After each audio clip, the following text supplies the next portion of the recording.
Hello, welcome to 2025. I am doing a roundup of things I've enjoyed through 2024. So I am gonna do, books, TV, little like beauty products. So we're gonna be sensing a theme through this video. Some names are going to pop up regularly, particularly from one family. I thought I'd just start with the first big thing I watched and loved was the mini-series The Hanging Gale, which has the McGANN brothers.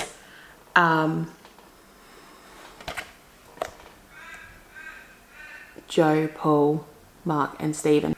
Joe, Paul, Mark and Stephen, and Michael Kitchen, and it's from 1995, which means it was filmed the year I was born.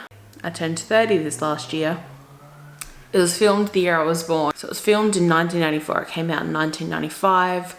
It was by BBC Ireland and it was about the Irish potato famine. It's a 4-episode miniseries and it is beautiful, but in no means warm and happy. What I'm going to do with all of these is I am just going to read out the synopsis. The 4 Phelan brothers battle to save their farm and their family from the ravages of the Irish potato famine in 1846 and from an English land agent who takes a dislike to them. It's a bit... The first time I actually saw it, I'll admit I saw it in late 23. I was like, I think I was a little bit under the weather when I saw it and I was like, that was just depressing. But I gave it another go and I fell in love with it. But I gave it another go later in probably the first quarter of 2024 and I fell in love with it and I have watched it multiple times since. I did a big sewing project it was the one for my birthday. I made an Edwardian gown, which hopefully this year I will have a video on, because I did some alterations and I'd like to film some bits and bobs. I have the actual making, not the making of, because that was a big process, but the alterations footage. But yeah, I'd like to do some sort of shoot in it, and yeah, because I didn't really get the footage I would have liked because it was so busy. Anyway, so I watched that. That was one of the things I watched while I was making that gown. That took me about 2 months. And some of these things that I watched, I actually worked my way through a lot of Paul's work through those few months. When somebody's had a 40-year career, there's some great and some not so great stuff.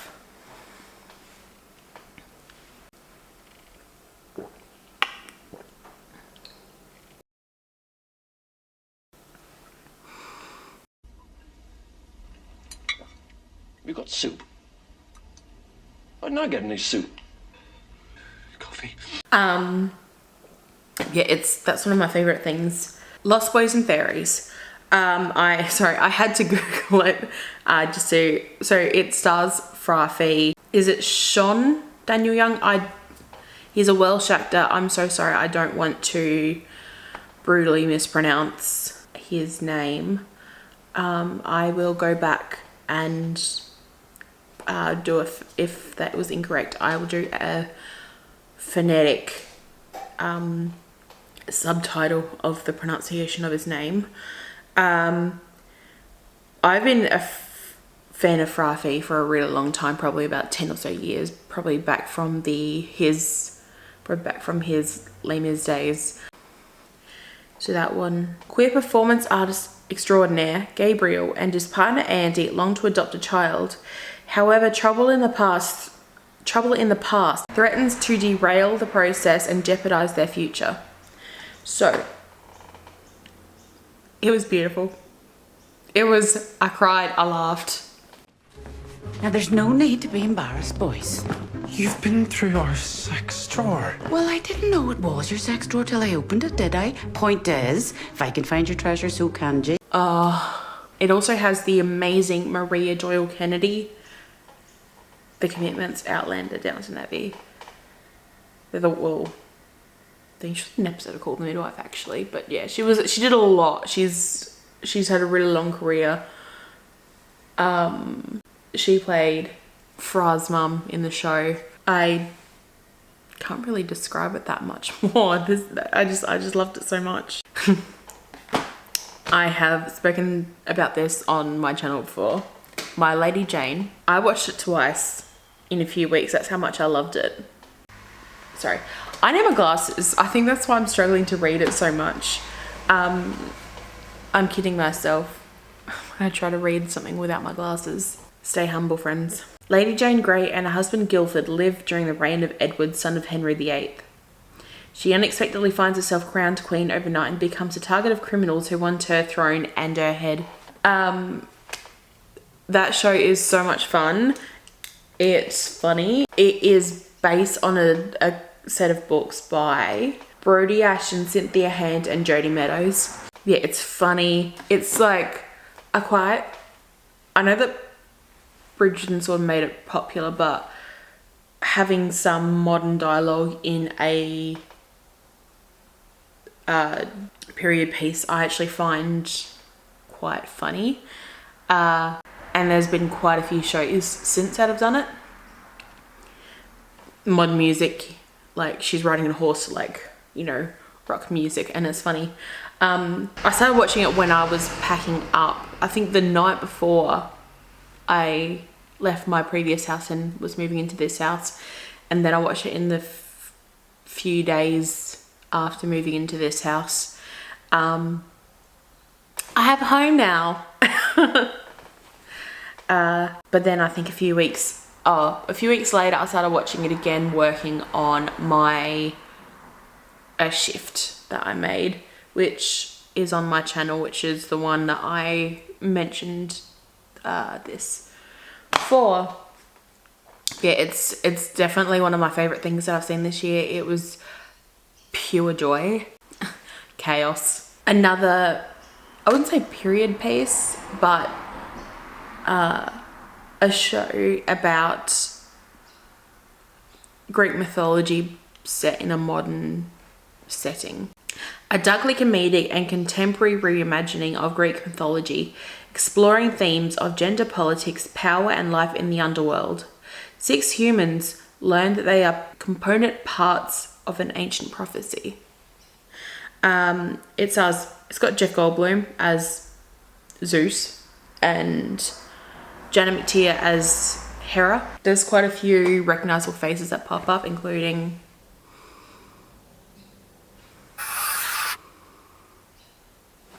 so he was Polyphemus, who is depicted as a club owner, like he owns a bar, and very funny. Scoop. Oh my god, that was so good. An insider account of how the women of Newsnight secured Prince Andrew's infamous 2019 interview about his friendship with convicted sex offender Jeffrey Epstein. So Rufus Sewell plays Prince Andrew with amazing prosthetics, and he studied all the mannerisms and just how ridiculous that interview was, and how, anyway, he did a really good job. It also has Gillian Anderson and Billie Piper. But yeah, they're that show, just watching those mannerisms. The fact that Rufus studied that perfectly, and the props to the prosthetics team, like the makeup and hair and makeup prosthetics team, that was amazing. Annika. So Nicola Walker, Paul McGann. He's sort of a supporting character, but he's in it throughout. So it's basically like CSI, but for marine crime, set in Scotland. It's amazing. Sorry, I have to put my glasses on. Detective Inspector Annika Strandhead works for Glasgow's Marine Homicide Unit, which investigates the puzzling crimes and unexplained murders that wash up on the shores of Scotland's waters. The best part about that show is she breaks the fourth wall quite often, and she kind of starts off. She talks about a lot about her Scandinavian background. So she references a lot of Norse mythology just through her. She does like a lot of to the camera, not narration, but sort of she presents it. And she has a teenage daughter who's gone through some stuff, and a weird meddling father. And Katie Leung, who was Cho in the Harry Potter series, she's in it. Every crime show needs like the tech person. She's that person. But yeah, so the daughter's had a few issues, and she goes and sees a therapist, and Paul McGANN plays the therapist. I'm not going to spoil anything. Glasses back on because I'm blind. That's something. I got contacts this last year. Just a sample pack. It was going well. The last time I wore them though, they really bothered me. And the last one I have on this list is Nobody Wants This. So Kristen Bell and Adam Brody, and it's pure joy. And I'm not usually one for like rom-com type TV, but an agnostic sex podcaster and a newly single rabbi fall in love, discovering if their relationship survive their wildly different lives and meddling families. I'm not going to say much about it, but it is pure joy. And Adam Brody is at his peak. I loved him when he was in his OC days. I loved him in this era. In his mid-40s. He still looks great. One of the best feature films I saw this year was American Fiction. I just thought it was really, really creative, and I think it deserved the awards it got. Like it won an Oscar for best writing adapted screenplay. That's amazing. So it has Jeffrey Wright, also has Adam Brody, which I did not recognize at first. It took me a moment. I was like, huh. Sterling K. Brown. Yeah, I just thought it was amazing. It was actually I watched it very early in the year. Monk is a frustrated novelist who's fed up with the establishment that profits from black entertainment that relies on tired and offensive tropes. To prove his point, he uses a pen name to write an outlandish black book of his own, a book that propels him to the heart of hypocrisy and madness he claims to disdain. And yeah, I thought it was just really creative. There's a lot of like sort of cut scenes, like cut in scenes, and I just thought, yeah, there's not much more I can say about that. Perplex Music. This was two of the McGANN brothers. It was directed and it was written and directed with music by Mark, and it has Paul in the title character. Character doesn't really have a name.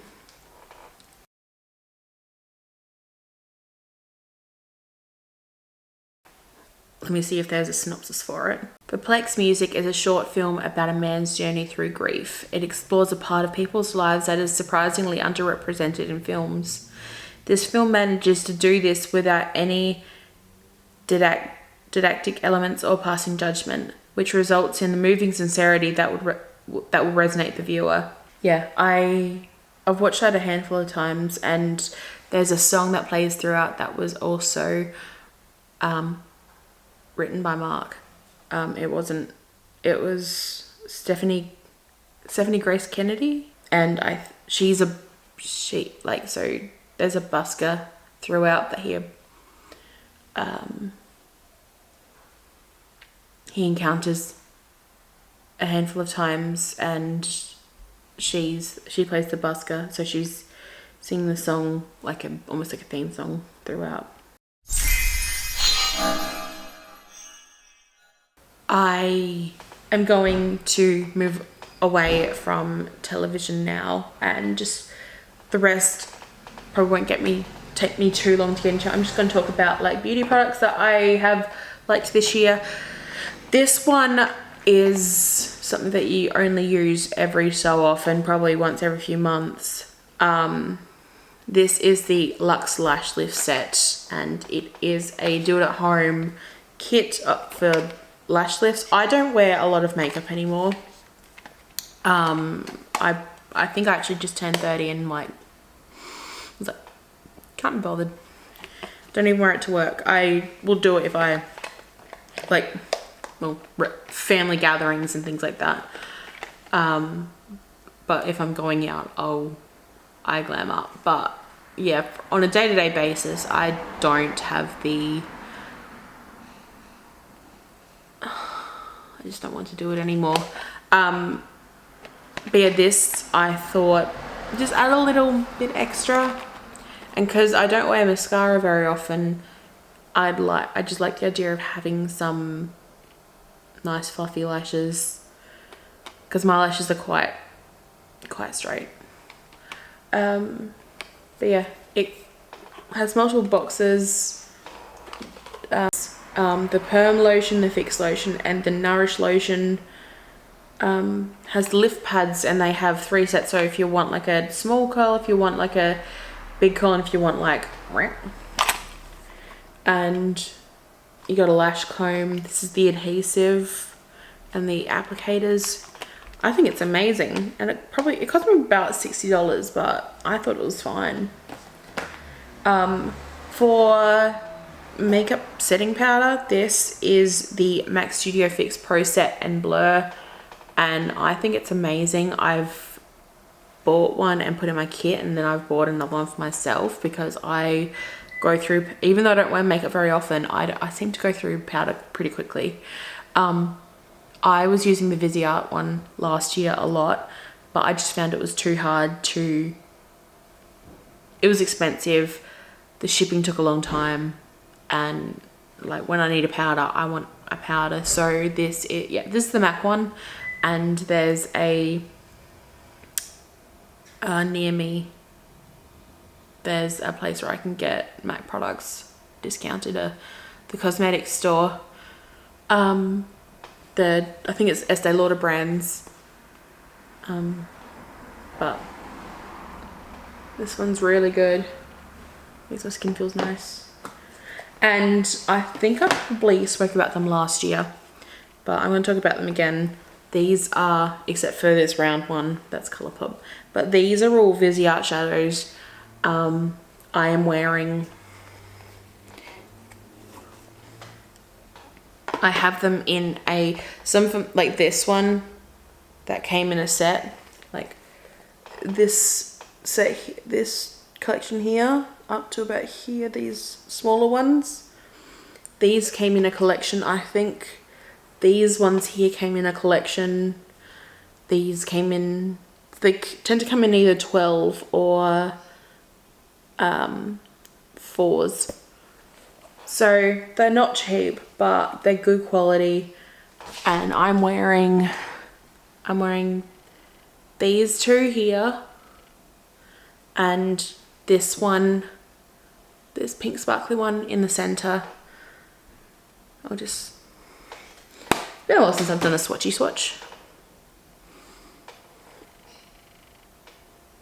I'm wearing that in the center. It's really, really lovely. They all tend to come in little collections and little palettes, and the packaging is the type that you can take it out, because they're designed for makeup artists who don't always want to carry multiple pallets with them, even small pallets, but you can pop them in one big pallet and take that with you on jobs. And I think it's amazing. I'm going to move on to books.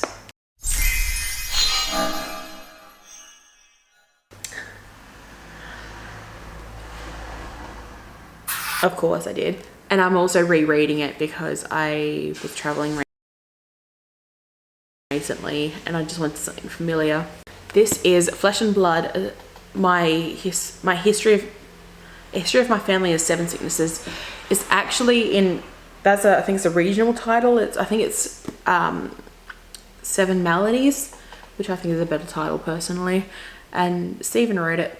So the youngest McGANN brother, and he's Dr. Turner in Call the Midwife, and I am very looking forward to the 14th season starting, and the Christmas special, which I believe will be out next week. And yeah, I listened at the beginning to his audiobook, and I purchased it and then realized I have a lot going on and I'd rather listen to the audiobook because sewing projects and things like that.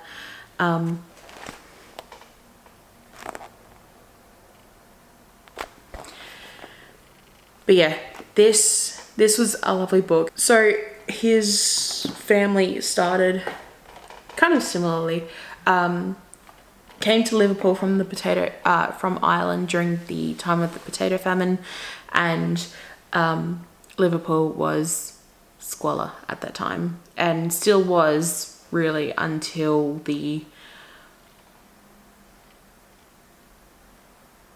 early 20th century. Still was until going into the early 20th century. Like, early 20th century was already established, I should say. His great uncle was one of the very last people to step off the Titanic.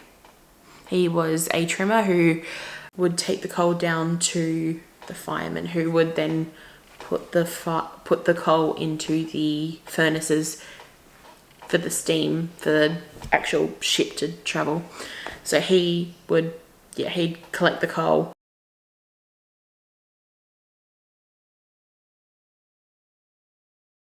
and take it down to the I believe there was some sort of trapdoor mechanism wheelbarrows full of coal. He and Paul were at the Hillsborough incident with the sand collapse and killed a lot of people. And then he goes into other family illnesses that his own generation has encountered. His mum there's 5 kids, you probably saw in the family, there's 5 kids, they have a younger sister. But before the 5 came along, there were twins that were stillborn. He's talking about how his uncle was a prisoner of war held by Japanese soldiers and experiences with that. And, he was beaten often. His wife's illnesses, there's a lot of talk about fertility and things. That's why I'm not tiptoeing around that topic, but just being very mindful of how I word things.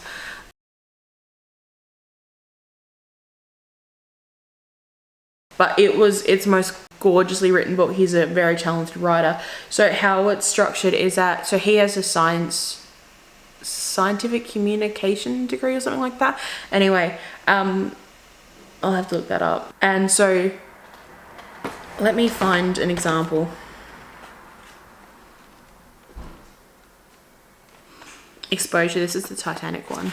So he talks about, that's chapter 3. So it goes from the actual, the dictionary definition and the medical, what your body's going to do in that time, how it, and what it can do if it's, obviously you're not gonna,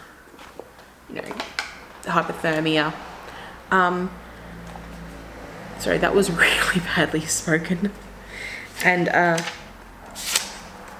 then it goes medicine, and then history, and each chapter is like that. I think it's just beautifully written. And the other book that I read was called The Last Bookshop in London by Madeline Miller, and it's set during the Blitz, and basically the main character, Grace Bennett, she moves to London and gets a job in a bookshop, and the owner, Mr. Evans, is quite he's elderly and he's curmudgeonly, and the bookshop's dusty and it's disorganized. But then Mr. Evans starts taking a liking to her because he realizes that, you know, she's organized, and she's like, no, let me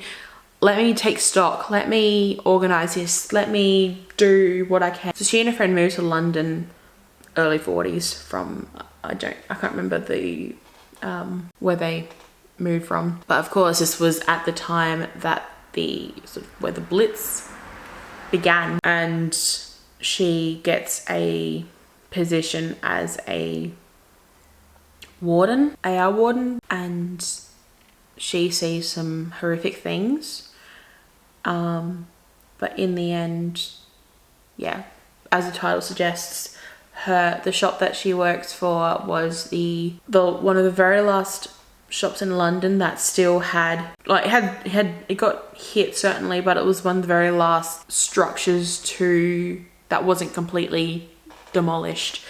And it was lovely, and I cried multiple times, and it's the best fiction book I've read in a while. I've read a lot of autobiographies, but this is one of the better. And it's not very widely known, which is really disappointing. It's probably I don't know if it's a younger audience, like a young adult audience. It probably is, but I just thought it was lovely. Anyway, I am going to leave it there. I've spoken about some things at length, and I've got some things to do. So just before I wrap up properly, I mentioned Christmas specials, and I completely forgot to mention the Gavin and Stacey finale episode Christmas special. Oh my god, it ended exactly the way it should. It was perfect. I laughed, I cried. It was truly the perfect send-off for a show that started 18 years ago now, but I also forgot to mention that we've had one podcast most of the year on the go. It's Paul doing narrating Real Dictators. I reckon there's years worth of content on there. I think it started in 2020. June 2020, so sort of right in the midst of lockdown. And, excuse my messy kitchen. I'm trying to veer it so you just see the Christmas tree. And it just goes through almost all the dictators through history. But some of them you may not have realised they were really a dictator, like Julius Caesar or Genghis Khan. You just hear that, like, you know, these historical names, and you know, they even have some episodes on Napoleon Bonaparte and all these famous names in history. Who were they good people? Were they crappy people? Well, most of them were really quite crappy people. But that's history for you. But then I think there's, you know, you got your known ones like Stalin and Lenin, and there's 24 episodes on Hitler, which I found. The Kim Jong-il, on that family, Idi Amin, there's been so many, Gaddafi, there's so many. Anyway, that's the podcast that I've really paid attention to this year. I never really been much of a podcast person, but I've I found sometimes I'm just sick of listening to music in the car and want to listen to something informative or just listen to history information. But yeah. So I'm going to leave it there. Hopefully I'll have some more content this year, sewing things. And yeah, so I'll see you soon, and may 2025 be kind to you, and take care. Mwah.